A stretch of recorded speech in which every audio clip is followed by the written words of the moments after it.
And I gave him the charge card, took a couple of the boxes, and started to walk back to my car. And when I got out to the car, I felt my knees becoming very weak. And I knew right at that moment that I was having a stroke.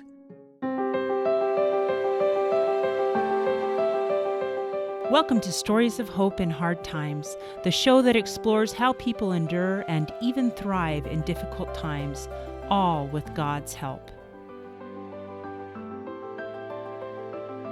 I'm your host, Tamara K. Anderson. Join me on a journey to find inspiring stories of hope and wisdom learned in life's hardest moments. I am so excited to introduce today's guest. She was born in Chicago, Illinois, to a military family and raised in Anacortes, Washington, in the far reaches of the Pacific Northwest. It was an ideal place to raise a precocious child, especially one that's inquisitive and daring. Tragically, her mother passed away from a stroke when she was 14. This was the beginning of a life path plotted with many dark events. In her own words, quote, "Instead of consuming me, they made me stronger. And I'm here to tell you, darkness can be replaced with light," end quote. Her three-pronged career of broadcast and print media, freelance writing, and business management formed her into the award-winning indie author she is today. Her books, the award-winning Begotten with Love, and her newest release, Trapped Within, are both nonfiction life stories filled with challenges, hope, and humor. She now lives in Florida with her husband, Bill, and their Scottish Terrier, Lucy, where her passions are writing, photography, and travel. I am pleased to introduce Ann Glim. Ann, are you ready to share your story of hope? Yes. Awesome. Well, I have a personal connection to Ann, and I'm just so tickled to have her on today. Ann and I met at a premier author training last year with author Richard Paul Evans, and she is just amazing. I just love her so much. And she is here to talk a little bit about her story, surviving a stroke, and her new book, Trapped Within, which is just phenomenal. I finished reading it yesterday, and I gave it a 5-star review. Oh, thank you, Tamara. Anyway, it was just heartfelt and wonderful. But I will say this, that your optimism when I met you, I guess you inspire me for many reasons. Oh. And the fact that you have opened my eyes to what happens to a person when they have a stroke, it's just a good thing to know. And especially with May being Stroke Survivor Month. It's a month, right? Yes, it is. Yeah. I think it's important to share this message that there is hope after a stroke, right? Absolutely. Yeah. So why don't you take us back a little bit in your wonderful story and tell me a little bit about what you were doing on the day where everything changed. Well, my husband and I had just moved to Florida about 6 months before. So we were kind of making our way through and getting to know the land and our community and beginning to make a few friends through our church and neighborhood.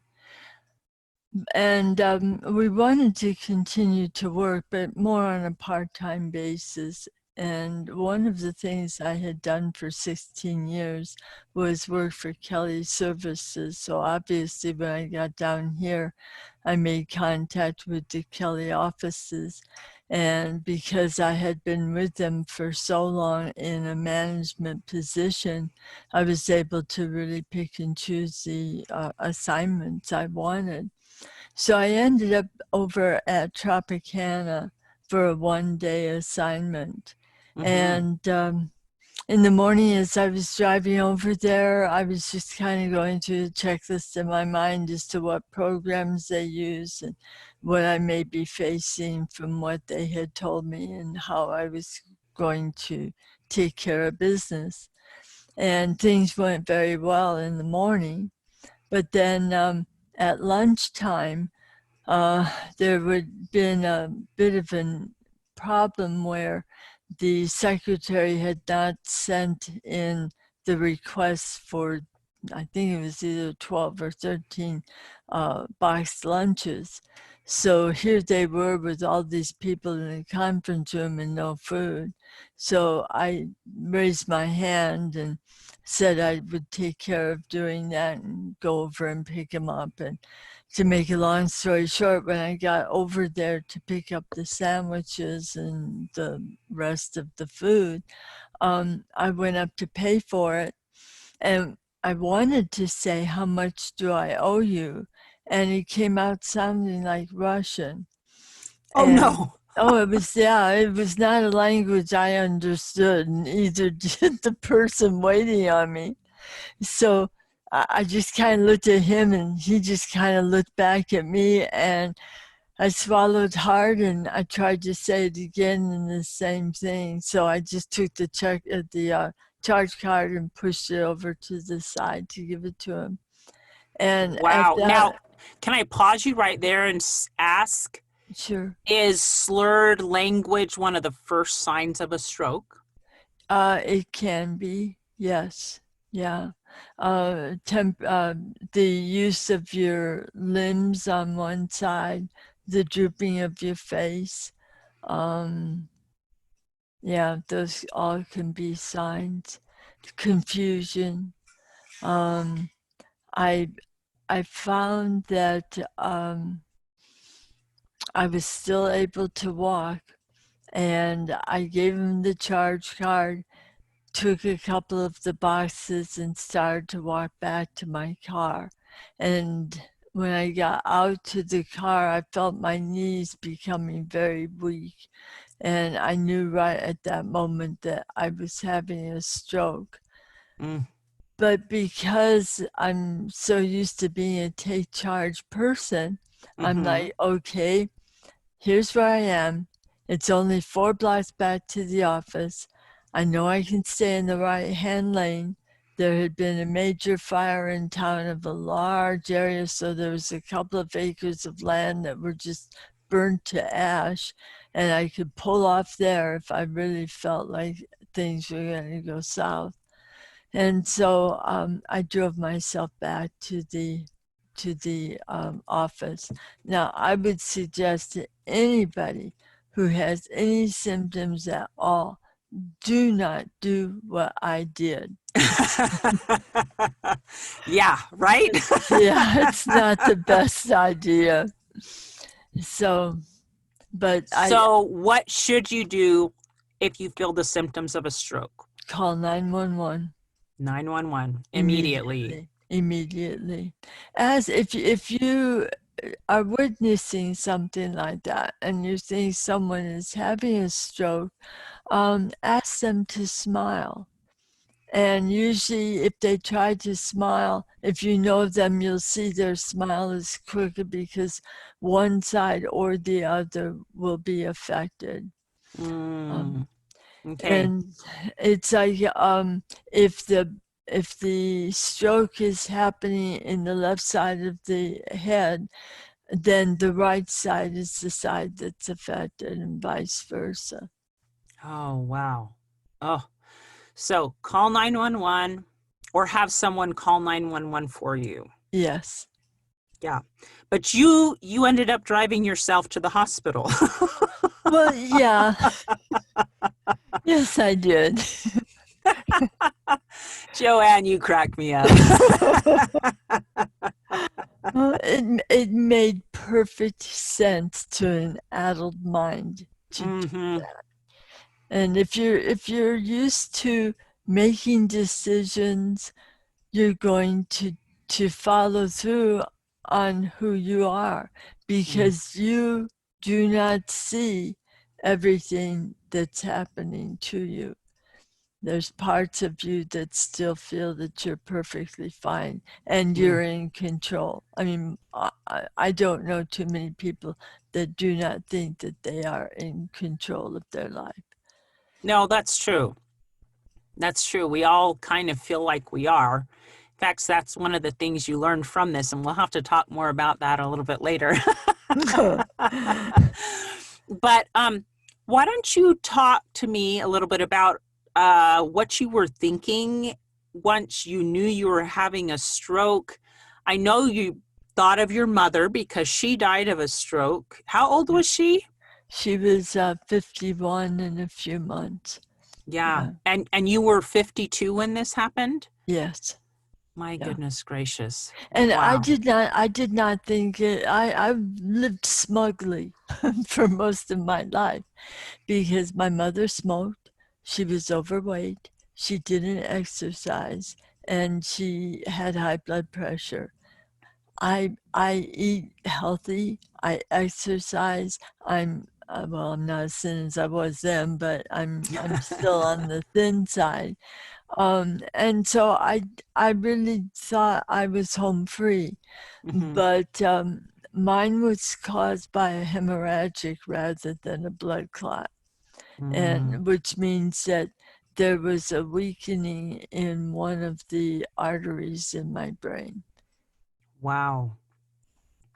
Wow, wow, wow. And it was actually deep in your brain, in your thymus, right? A thalamus, yes. Thalamus, yeah. And that's the other thing about having a stroke is the brain is so complex, and depending on which side it occurs and where exactly, if it's in the frontal area, the way that you may perceive things around you is going to be so totally different than it may be if it's down near your ear area. The Mm. thalamus is a walnut-sized little gland that that controls your behavior, and so I had no inhibitions, and I still have to watch myself because if somebody says, "I dare you to do something," I'll go, "Okay." So I have to be very careful. You have to check yourself now, I huh? I do. In fact, there's a chapter in the book about my behavior in a restaurant one time when somebody was in my way, and it was a younger man. Do you remember reading that? Yes, go ahead, tell the story. It was a younger man. He looked like he was from up north someplace, and he was kind of shaped like the Pillsbury Doughboy, and he had these very short shorts on. And we were both standing reading cards, waiting for our tables. And I was still in the nursing home, and they literally let me out for the evening to go to dinner with my husband and our neighbor. And so it was my first time out, and I was really excited about that. I wasn't doing really well on walking. My balance was still off, but I did not bring my cane with me because I was going to do it on my own. Of course you were. So we're standing looking at the cards, and I hear them call our name, and I looked around for my husband. He wasn't anywhere to be found. He's probably in the washroom. Our neighbor wasn't there yet, and I knew it was up to me to get there before they gave our table away. So when I got up to this man who was about 6'6", and I looked up at him, he smiled at me and turned back to the cards. Well, at the time, I was still fairly aphakic, so I mean, for me to say, "Excuse me, you're in my way," or "May I get by," or anything like that, it just couldn't happen. Hmm. So I stood there and I looked at him and I did a didn't work, nothing happened. So, like you do with your kids sometimes when you're annoyed and you've got something to do and they're in your way, I backhanded him right on the butt. Oh my word. He He got out of your way though. he did. He jumped straight up, and we were real close to an intersecting aisle, and jumped up and ended up in that aisle. So I just walked by, and I was so proud of myself. I got up there, got the table, and off we went. Well, the next morning, I explained this to my occupational therapist. And if there's anybody out there who has had a stroke, there's some things you don't want to share because you'll be in a lot of trouble. And here I was, 52 years old. For 45 minutes, I had to listen to this 30-year-old explain to me my manners and what I could and could not do.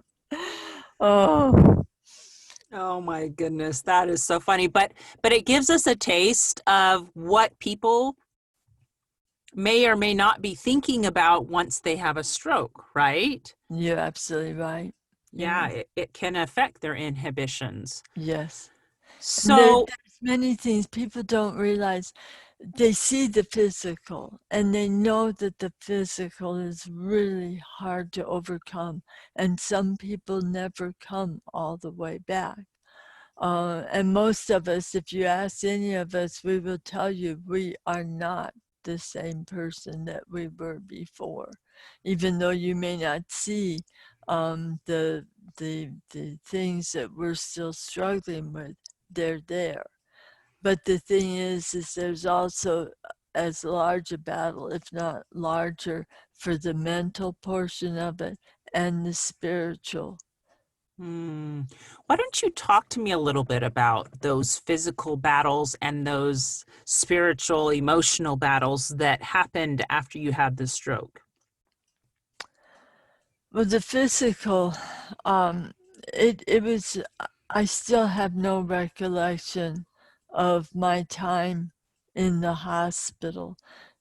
Even after going up there and walking the floor and looking in the room that I had been in, nothing helped to recall it. And the Wow. doctor said that, that's probably a good thing anyway. Hmm. Um, I do remember one brief conversation I had with my husband when I was there, and that was it.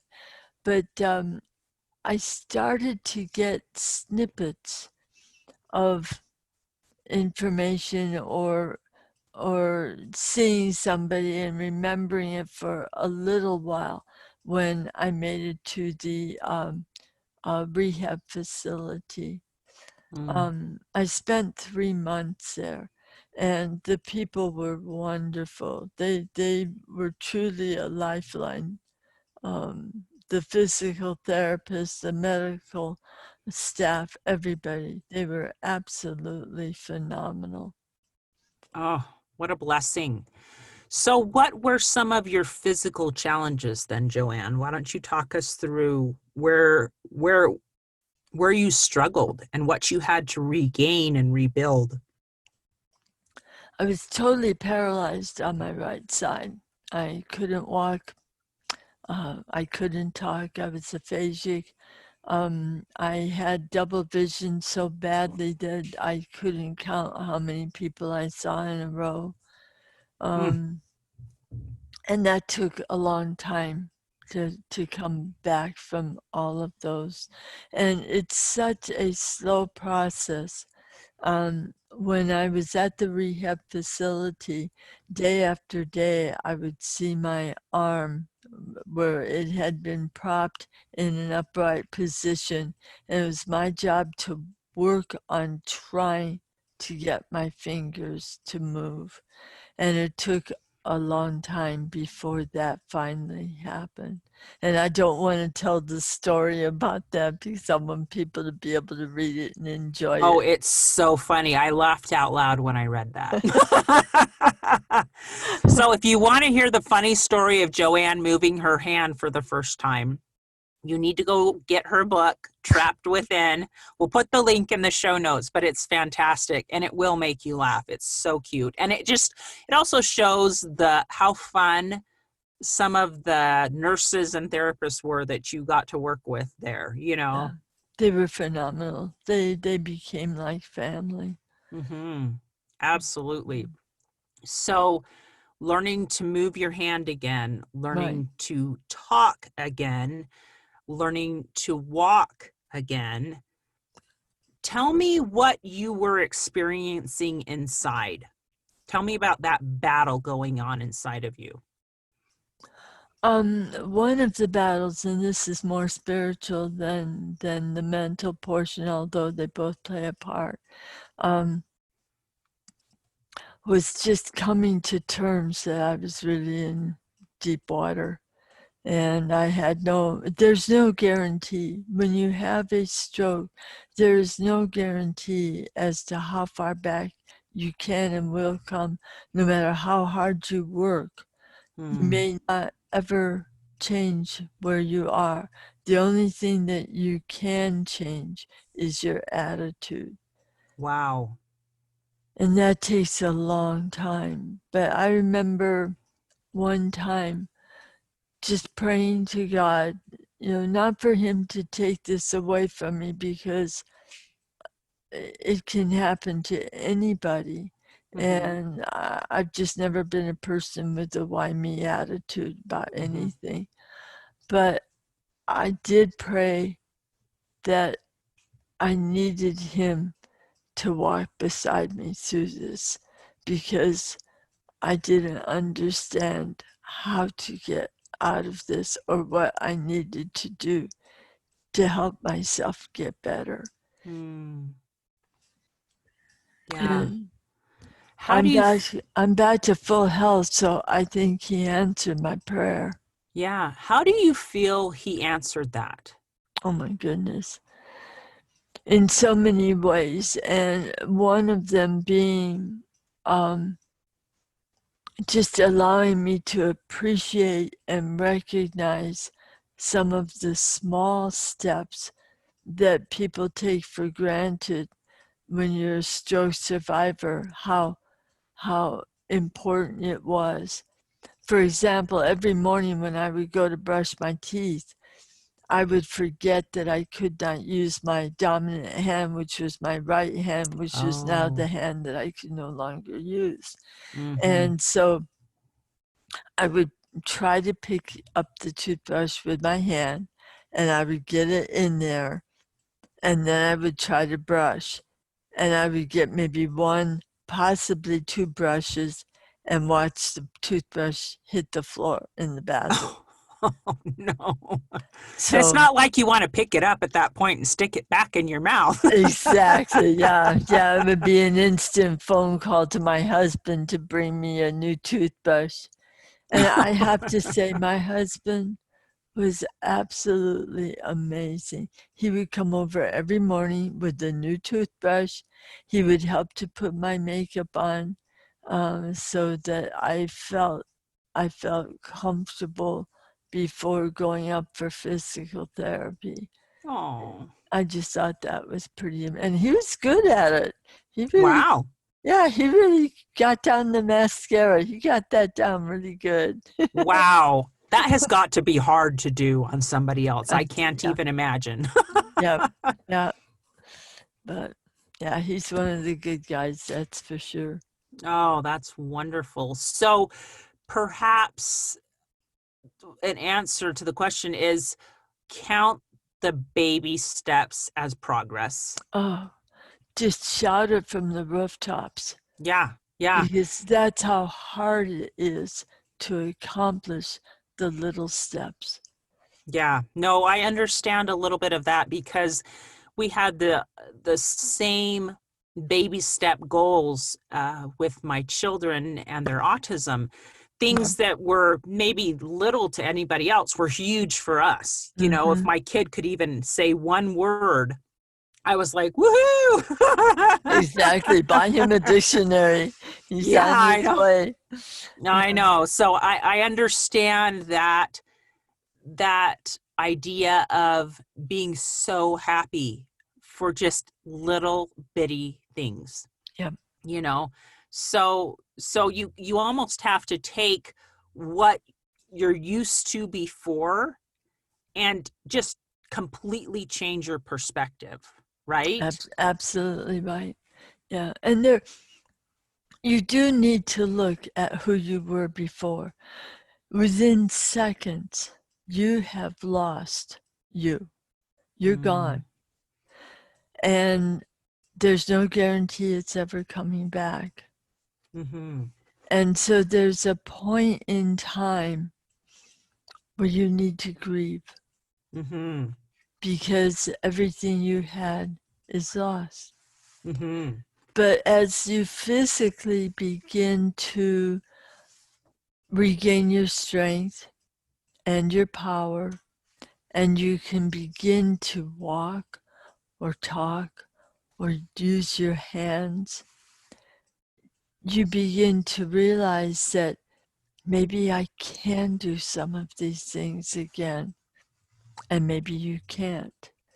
mm-hmm. See, it's so difficult, and that's one thing, in the 6 years that I would do the peer counseling at our local hospital, uh, Mm-hmm. you don't ever want to give somebody false hope. And it's so hard to tell them what they can and can't do. And I had a lot of people, and this is one thing that happens a lot in hospitals. I'm getting off track a little bit here. No, let's go down this road. I think this is important. Let's talk about it. Um, it's very, very important not to tell a stroke survivor that they'll never do something again or that they can't do something, because so many people are they're reticent about stepping out and trying things. I think for me, being a precocious child when I was younger, I always had that, well, what would happen if I did this? Kind of Mm-hmm. an attitude. And there's so many people that, as they become older, lose that curiosity or that drive to try something. Yeah. And so if someone tells them, especially if they have credentials following their name, they listen to that person and say, Mm. this person told me I can't, so I guess I can't. And my attitude, and most of the people that I know who are stroke survivors and successful have said, why can't I try? Yep. So that's probably one of the first things that you would say is try. Try. Why not try? Absolutely. Yeah. Now, I'm Do going it, to, do it safely, but yes. try. No, I think that's great. At the very end of your book, you shared 9 things that you taught these stroke survivors when you were a peer counselor for 6 years. And I'm going to just quickly read them because I think these are fantastic and so worthwhile, not only for stroke survivors, but for anyone in general that is struggling. It's number 1, be good to yourself. Wash away negative thoughts. Number 2, exercise patience and perseverance. Number 3, you are not a victim. You are a survivor. Number 4, set goals, reach for them, adjust when you must. Number 5, take all the time you need, just don't quit. Number 6, you may not be the same, you may be better. Number 7, love yourself, forgive others, let it go. Number 8, kindness and laughter are the best elixirs for healing. And number 9, it does get better. Aren't those beautiful? Oh, I love those. Thank you. So you've talked about a couple of these that set goals, reach for them, adjust when you must. That's the keep trying, right? Absolutely. Keep And you've trying with also everything. and you've also mentioned the how important it is for you to not give up mentally, to be good to yourself, to wash away those negative thoughts. Yes. Because if you decide in your brain that you can or you can't, then you've decided, you either will or you won't. So those are amazing. Let Thank me you. ask you, tell me a little bit about some of the things that you did to kind of coach yourself through the times that were really, really hard, the days that you wanted to give up, the days where you didn't want to get out of bed. What did you do then? You can correct me if you like, but I'm thinking back. I don't think I ever had a day that I did not want to get out of bed. And I think that was basically because I had such a good team of people around me and a husband that just loved me and took care of me, and a roommate who was in her late 20s, who every morning when we woke up, and which was about, well, we woke up around 5 because they come in to take your blood. But Oh, then, always, yeah, yes. but then we'd go back to sleep and get up around 6. And because she was younger than I was, she liked to listen to MTV and stuff. And at the time, Celine Dion's song All by Myself was the number one song. And Mm. so every morning, when we got up, we would turn that on full volume. I mean, you could hear it to the second floor, you know, and we would sing that first verse. That's the only thing we knew was All by Myself. And we would join in and just screech that out at the top of our lungs. And that's the way we started our day. So, Wow. Oh, that is, you know what? It does. So maybe that would be another point, is to surround yourself with people who are positive yeah, and it does to, make a difference. yeah, absolutely. You mention in your book about taking the time to grieve. Yes, That you did, for example, go through all the grieving steps yes, outlined in Elizabeth Kubler-Ross's The Stages of Grief. yeah, And it, I think anybody who's been through a major life change tends to go through these. I know I did after my children were diagnosed with autism. It's normal. In fact, mm-hmm, I'm going to read a little quote from your book here. You say, um, as difficult as it was necessary to face the denial and shock of the event, the guilt of doing better when others were not, the anger and bargaining because I was forever altered and unsure of the future, and the depression from knowing others now saw me as someone who was disabled. mm, Finally, I found a modicum of peace and acceptance. There were many nights of reflection and depression, knowing I may never be the same again. Fighting to recover from a stroke is a struggle like no other, yet it's one worth battling. mm-hmm, That is beautiful, because you talk about each of the stages of grief and how it really is a battle. It's a battle. And I think that goes along with your second point that you taught your stroke, the other people who had strokes. Exercise patience and perseverance. You got to be patient with yourself, yeah, right? yeah, you're absolutely right. And it's difficult because we live in a world of sound bites, and we expect healing to come the same way. Oh, right. We expect it to come quickly. Like we Yeah, click on anything on the internet and you can order something instantly. You can, you can book a trip instantly. And yet here we are, you mm, have something like this happen and it's not instant, is it? that's right. No, not at all. And thank you for bringing that up because I had truly forgotten about what it was like. And, as much as I enjoyed the mornings, I really did not enjoy the evenings. Because you fight the depression, and here you are, one more day has gone by, and no motion, no possibility of getting up or taking care of yourself, and this may be your lot in life. Mm.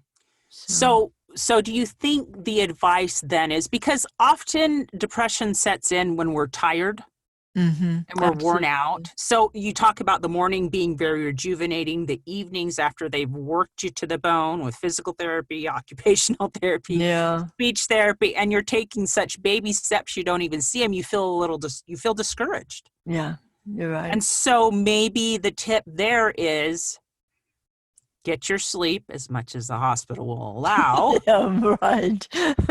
and then have hope that in the morning you'll feel better, Yeah, and you can take each day as the dawn comes. that's true. Yeah. No, that's really that's so true of life though, Yeah, right? yeah, it is. There's a lot of lessons that came out of surviving a stroke.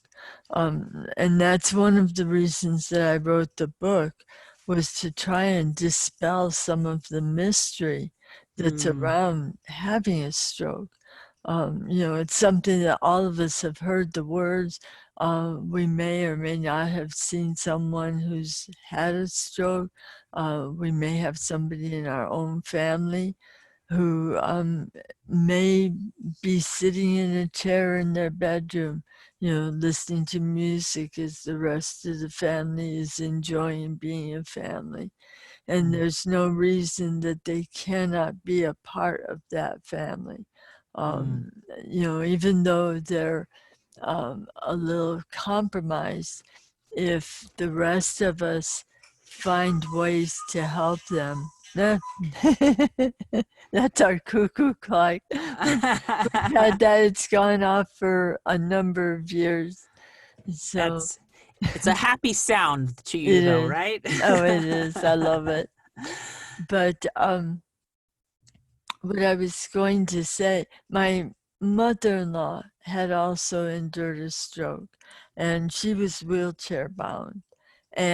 But we have a service here in Florida where we live, where we could call and have them come and pick her up and bring her to us if we were at a restaurant or something for dinner. And she loved it and we loved it.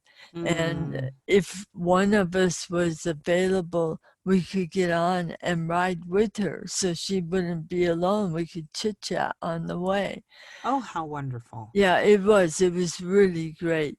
There was one time though we went and picked her up, and it was for our niece's graduation, and they took her over to the football field where the graduation ceremonies were going to take place, and dropped her off right on the 50-yard line and left. We weren't there yet, and nobody else. Oh my goodness. And she was a face, so if anybody came up to her, she wouldn't be able to explain what she was doing there anyway. Oh my goodness. So, So it can present a few challenges, so just be prepared. yeah, yeah, there's not only challenges, but I think one of the things that I would love people to take away from this is sometimes there's just downright humor to it, and you can't help but laugh at it. So find the humor. Yeah, exactly. Mom wasn't feeling it when we first got there that night, I can tell you that, but the rest of us were.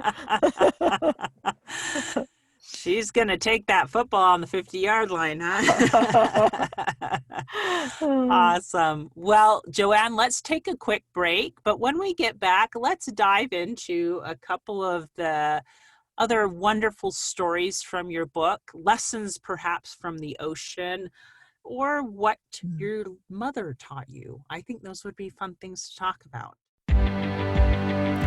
How many of you out there feel like your life is chaotic, crazy, and completely awful compared to the norm? What if I were to tell you that you are normal for you? I am so excited to announce that my book, Normal for Me by Tamara K. Anderson, is now available for purchase on Amazon. This book took me 10 years to write, and I share 20 years worth of lessons learned in my life detours, including being in a car accident and having 2 of my children diagnosed on the autism spectrum. In this book, I share the secrets of how I made it from despair to peace with God's help. I also include a bonus diagnosis survival guide at the very end of my Normal for Me book. The Diagnosis Survival Guide includes 12 tips to survive and thrive in tough times. Wouldn't you like to know what those are? So what are you waiting for? Grab your copy of Normal for Me today on Amazon. And we're back. I am talking to author Ann Glim about her experiences as a stroke survivor. And we've laughed a lot. We've talked about hard things as you're trying to heal and get your body back. And now we're going to talk a little bit about a lesson you learned watching the ocean. Now, tell us a little bit about this. This was one of the first trips that you took with your husband when you got out of, or was a little getaway from the rehab center, right? Mm-hmm. Yeah. So sometimes they would give us a pass to go out either for dinner or for an afternoon to go home, or up for a full day. And this is one of the first full day passes I had. And you wanted to go to the ocean. Yeah. Tell me why. I've always been drawn to the ocean. It's just such a source of healing. And I think all of us in one way or another have found that for our own lives, whether it's the ocean or the mountains or Mm-hmm. wherever. We all have found some place where we can refill ourselves. And I think the ocean, especially at that time, just it's such a powerful. I don't even know how to explain what an ocean is, but to me it's a living being. It's life for alien creatures called fish. Mm-hmm. It's a place for enjoyment. Uh, you can look to the horizon and in your mind know that there's more to the other side of that, but you Mm. have to take it on faith because you Mm. can't see it. It Oh. just, yeah, you can be smooth as glass and it can just be a tsunami. So there are so many ways we can look at the ocean as parallels to our own life, isn't there? There Now, are. in the book, um you were talking to your husband that day on your getaway. I want to call it get out of jail free card because That's about what it was. you're like, I escaped for a day, yay, normal life. You just went to the ocean to feel refreshed. And Yep. um you talk you were watching the ocean, and you told your husband that the ocean to you was a perfect analogy for God Yeah. because it's amazing, powerful, cleansing, can guide us to other shores. It sustains life. And then your husband asked you an interesting question. He said, and how does God figure into an undertow? And you gave such an insightful answer. Do you remember what that was? I do, but I really think this is one of those answers that if it's read directly from the book would be better. Okay, I can do that. I can do Okay. that. I will read it, but then I want you to talk to us about it afterwards. Okay. All right. Um, it says, and how does God figure into an undertow? Bill asked. That's a terrifying thought, I replied. Thinking out loud, I slowly surmised the senses are totally blocked. We wouldn't know what's up or down. When we thrash against the sea, we churn up more sediment. What do you do? He asked, playing devil's advocate. I thought for a moment before answering. Surrender. Interesting. He was quiet for a moment before he responded. When you surrender in water, you float. Yep. So what you're saying is this metaphor is that when life drags you down and you can't see your way to a solution, instead of relying on your own resources, which may create more turmoil, you surrender to God, right? That's exactly what I'm saying. Of course, not everyone believes in God in the same way, but this is what I believe. Oh, it's so good. Oh my goodness. You're making me want to write more. You should. Thank You you. should. It's fantastic. So, talk to us about this idea of when we hit something hard and we're sucked into an undertow of life. It is the hardest thing we may need to do, but we need to surrender to God. Why is that so important? And why is it so hard, Joanne? Gosh. It's we're used to being in charge. Yes, we are. When my kids were younger, there was a time that I was really struggling with a few things. It was about 4 or 5. Just, you know how there's always these little natty problems that come at you, and they're the ones that annoy you the most. And then there was one major one that really needed serious attention. And I wasn't getting answers or responses, at least the ones that I wanted from anybody. And so I had long conversation with God. And I said, I'm not getting anywhere. Nothing's working out. And I've got to find some peace in this. And so what I decided to do was give him the 3 smaller problems, and I would take the larger one. Because even though I believed in God, I still didn't have total faith and trust in him or anything. And so the 3 smaller problems, he had those fixed within a week. And the big one was still looming out there. So I found myself going, okay, I get it.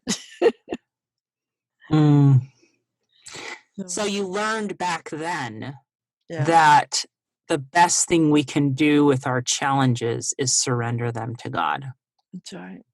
Mm. It's a difficult thing to do because he doesn't always answer the way you want him to. No. And say, for example, if something happens to you and you find yourself stuck in a dead-end job and you really don't want to be there, well, maybe right now is not the time that you're supposed to leave. Not because it's convenient for you, but because there's still something more there that God wants you to learn before you move on. Yes. So it's hard to sit back and try to differentiate what's best for you if you're not in charge and you're allowing someone else to do it. Do you kind of wiggle in your seat like our kids did when they were younger and go, are we there yet? Are we there yet? You know? Yep. So it's all in the timing, I guess. But I know with God, when I was in rehab to begin with, and I talked to him that one night and just said, I can't do this by myself. I had been, for most of my life, I've been a Christian. There's been times that I've just believed with my whole heart and just everything consumed me about it.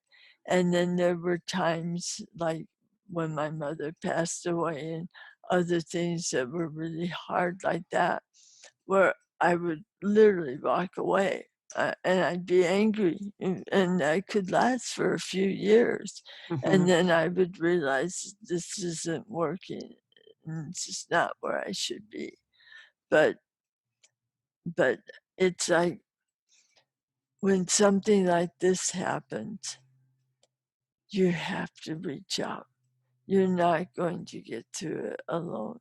So find that thing that you believe in, whether it's God or Abba or praying to a fence post. You have to find something other than yourself that you can surrender and know that you are going to be loved and taken care of more than any place or any time or anywhere else. Mm. Yes. Oh, that is, you described it so perfectly. You really, really did, because it is so hard.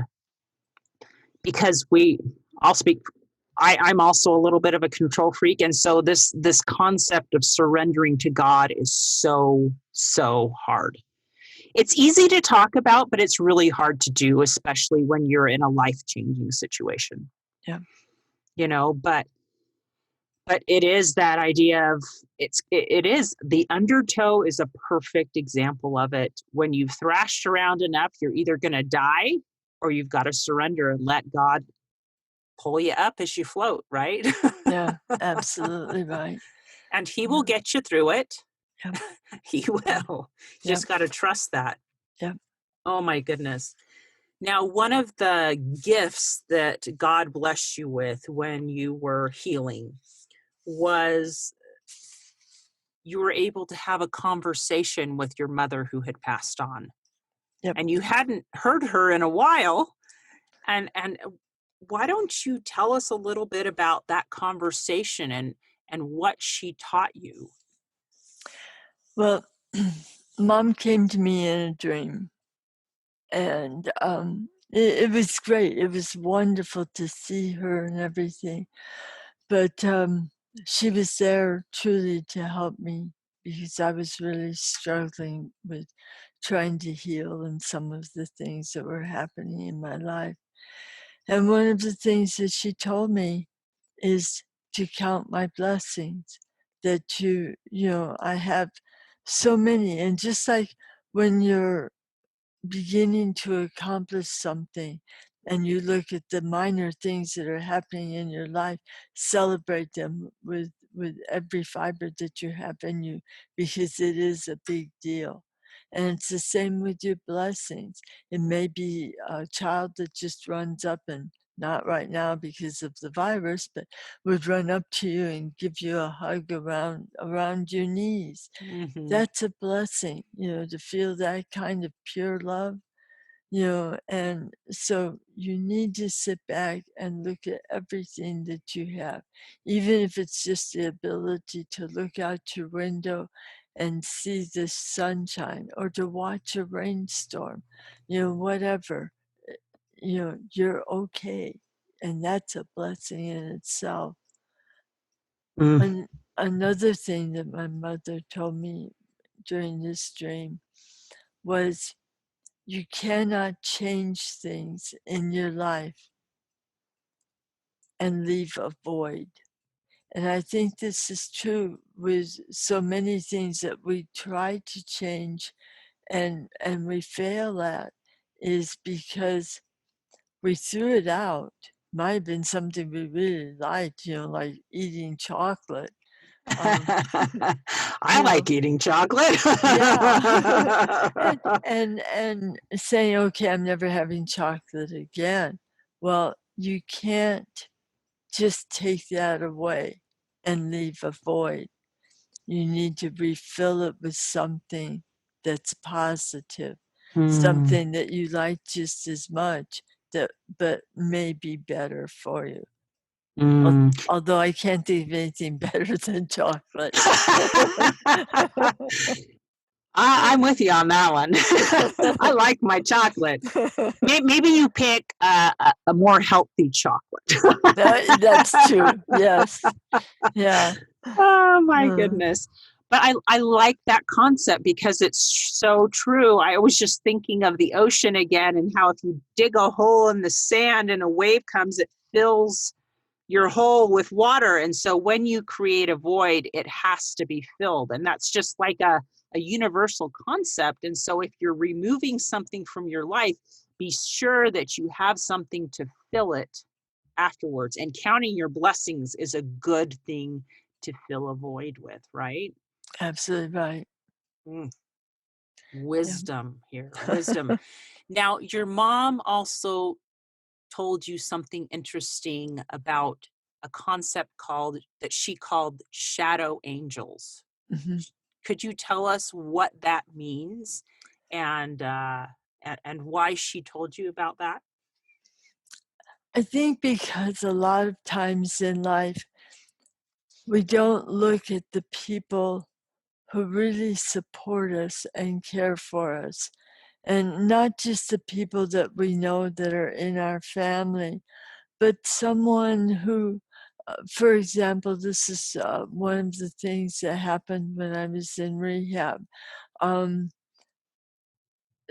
I didn't get my way on one of them, but the other one I did, where the therapist knew how much I enjoyed gardening and how much I missed being out in the yard and planting plants and stuff.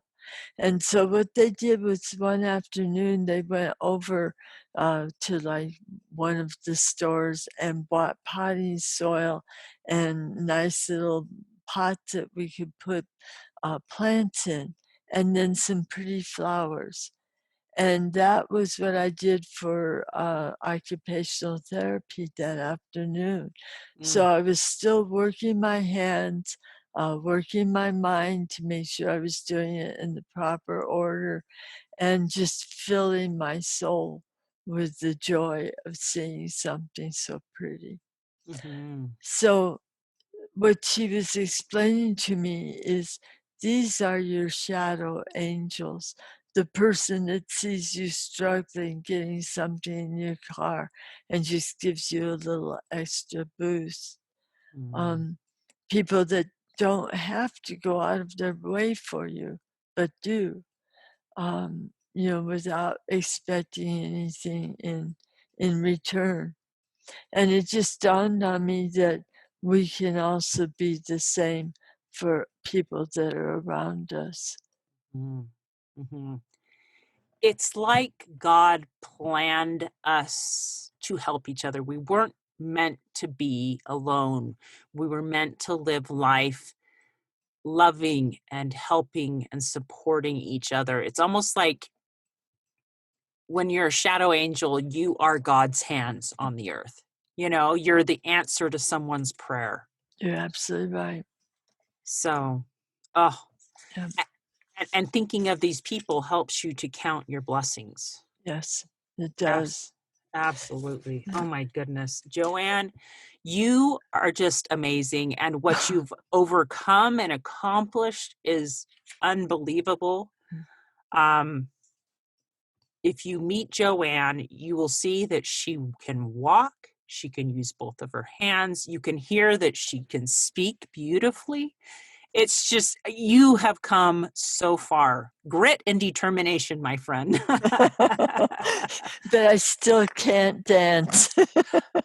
That's okay. you've you've learned a lot from this situation. So let me ask you this. What books or websites or resources would you point people to who have been impacted either by a stroke themselves or who have are the loved one of someone who has had a stroke? Well, it's interesting that you would segue into this because that was one of the other things that I found for myself too. I've worked in competitive fields all my life, Hmm. and I have found that after surviving a stroke, it's not the competition as much as it is reaching out and helping someone else to receive and um, achieve their dreams as well. Mm-hmm. And some of these people uh, are are my peers as far as writers go. And the Mm-hmm. thing that's interesting is each one of them has a point of view as a stroke survivor with the books that they've written, but also they have a certain amount of expertise. Um, there's one woman, her name is Angie Collins Burke, and she wrote a book called Just Pick Up the Peg. Oh, I love that title. It makes me laugh. So Just pick up the pad. That's what you're telling yourself in your brain, right? When you're going through therapy. exactly, yeah, and these are people that I the reason I know about these books is a stroke survivor herself, a woman who read my book, had made it her mission to look for other books that were written by stroke survivors so that she could get a better understanding of what she had just experienced herself. Mm, And I'm so grateful for her looking at these, and I too am looking forward to reading these books. mm-hmm. Um, Another one is called Stroke Rebel. It's a woman by the name of Linda uh, Redstead DeVries, and I believe she is married to a neurosurgeon. Oh They my got goodness. they got married after she had had her stroke. She was Wow. she was his patient.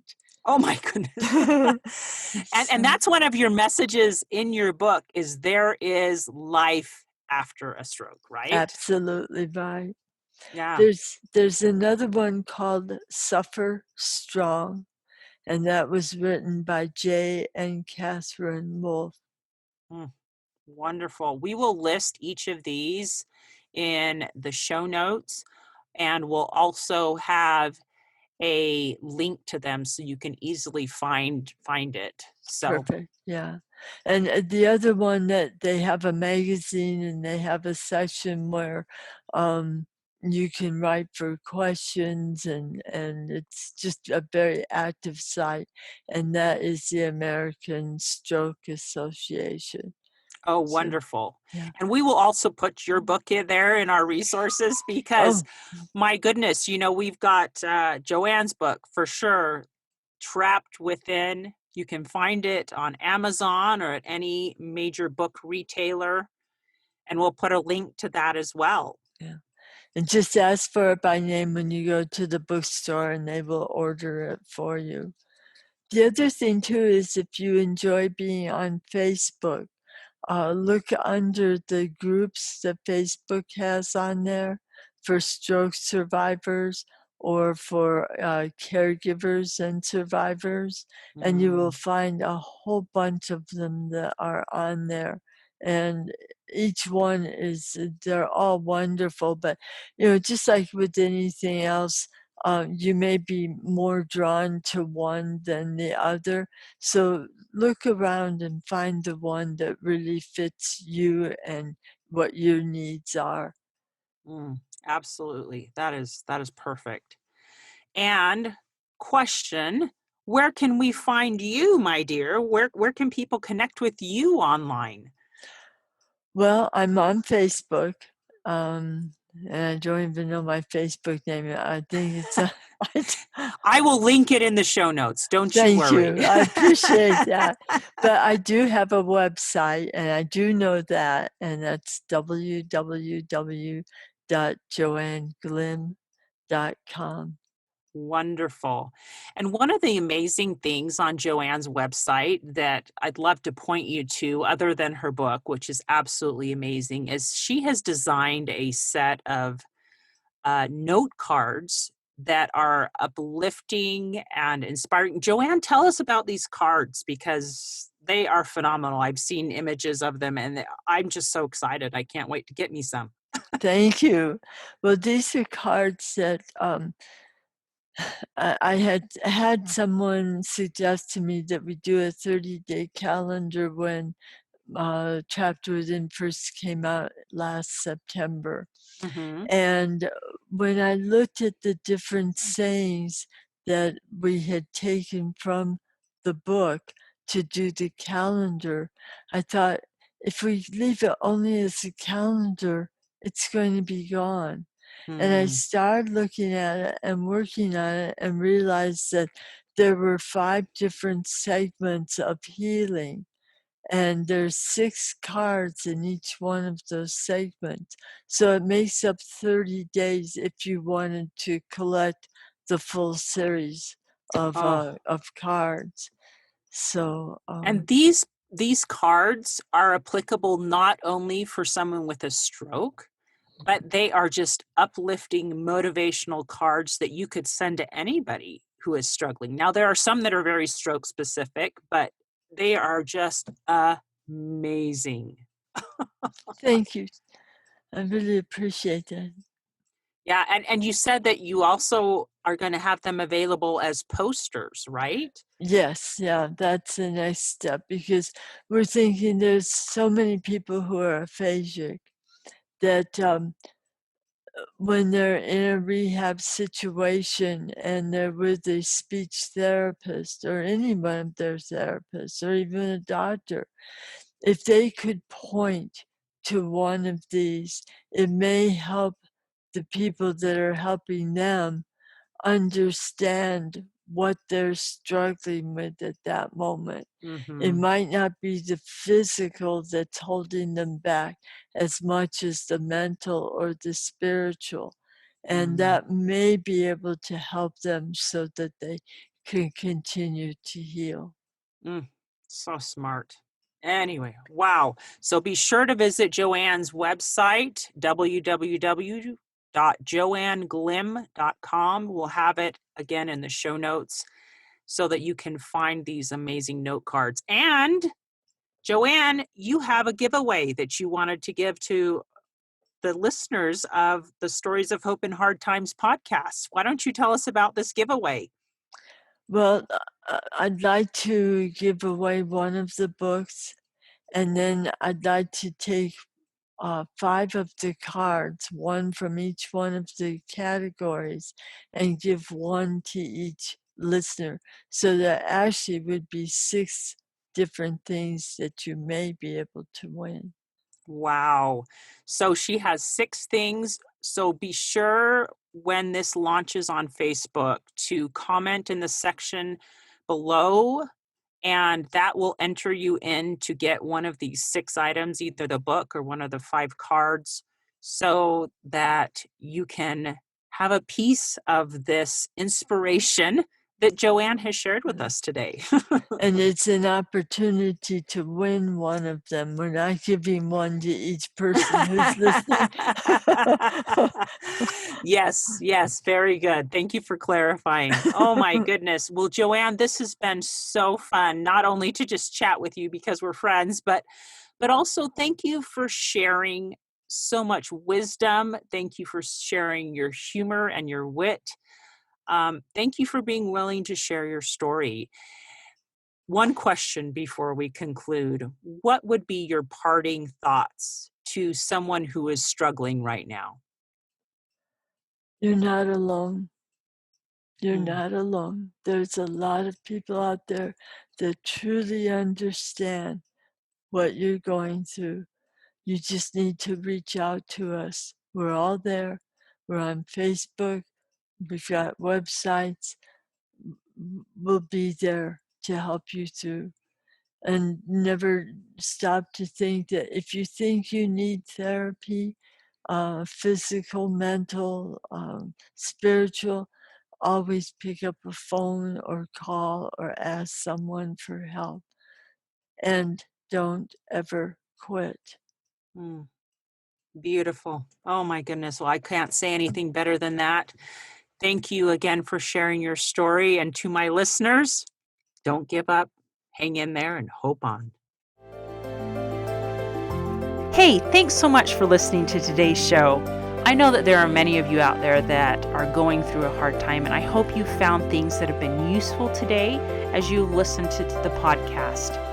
If you would like to access the show notes from today's podcast, visit my website. It is storiesofhopepodcast.com. That is where you'll find favorite quotes from today's episode and shareable memes. And those are fun because you can share them with your friends on social media. You will also find the links mentioned throughout today's episode so you don't have to remember what those were. And also all the tips that were shared. Sometimes tips are shared so much throughout an episode you forget. What were those great things? So go to the show notes, storiesofhopepodcast.com, to look up these fantastic resources. You know, if someone kept coming to mind during today's episode, perhaps that means that you should share this with them. Maybe there was a story shared or a tip that they really, really need to hear. So go ahead and share this episode with them. May God bless you, especially if you are struggling, with hope to carry on and with the strength to keep going when things get tough. Remember to walk with Christ, and He will help bear that burden. Above all else, remember, God loves you.